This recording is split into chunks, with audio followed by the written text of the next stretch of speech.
বিসমিল্লাহির রহমানির রহিম। পরিবেশনায় ও পরিচালনায় দিক দিগন্ত। আজকে ওদের হাত থেকে আমাদের বাঁচাইছেন কে? সেই আল্লাহর আবারও শুকরিয়া আদায় করছি, আলহামদুলিল্লাহ। সর্বকালের সর্বশ্রেষ্ঠ মহামানব যিনি এসেছিলেন এই পৃথিবীতে মানুষের কল্যাণের জন্য। কিসের জন্য? আরো জোরে বলেন, কিসের জন্য? আমেরিকা পারমাণবিক বোমা তৈরি করে বসে আছে, যে তার বিরোধিতা করবে তার ঘাড়ের পরে কি করবে? মারবে। রাশিয়া বসে আছে, তুই মারতে আসলি মাঝপথে আমি এইটা দিয়ে তোর শায়েস্তা করব। ভারত পারমাণবিক বোমা তৈরি করেছে, পাকিস্তান যেন মারতে না পারে।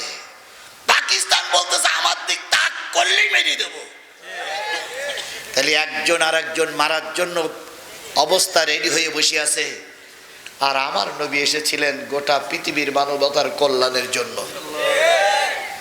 আমার নবী প্রতিশোধে বিশ্বাস করেন নাই, কাউকে অহেতুক হয়রানি করেন নাই, কাউকে মামলা দেন নাই, কাউকে মারেন নাই। বরং নবীর যারা অত্যাচার করেছে, এই নবী যখন ক্ষমতার মস্তদে বসলেন, জাতির উদ্দেশ্য ভাষণ দিয়ে বললেন, ও আমার জাতি, আমি সকলকে মাফ করে দিলাম। বলুন তো, নবী মাঝে মাঝে 3 দিন 4 দিন 5 দিন না খেয়ে থাকতো। নবী যদি পাহাড়ের গায়ে হাত দিতেন আর বরকতের জন্য দোয়া করতেন, পাহাড় কি হয়ে যেত? সোনা হয়ে যেত। যদি মাটির উপরে লাথি মেরে বলতেন, আল্লাহ এখান থেকে সোনা বের করে দাও, তাহলে সোনা হয়ে যেত। যদি বাইরের সরকারের কাছে সাহায্য চাইতেন, সরকারি খাদ্য এসে যেত। কিন্তু আল্লাহর নবী কষ্ট করেছেন, কিন্তু কারোর মুখাপেক্ষী হন নাই।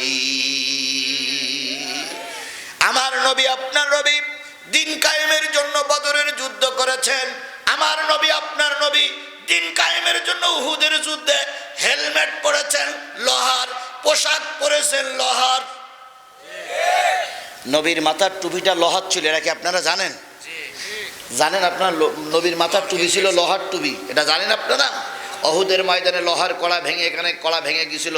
তাহলে আল্লাহর নবী দিন কায়েমের জন্য লোহার টুপি পড়েছে। শাহজাহানপুরের মুসলমানেরা শোনো, যদি প্রয়োজন হয় এই টুপি খুলে লোহার টুপি পরা লাগবে, যদি দরকার হয় এই জামা খুলে লোহার জামা পরা লাগবে, তবু ময়দান জালেমদের হাতে তুলে দেওয়া যাবে না, যাবে না, যাবে না।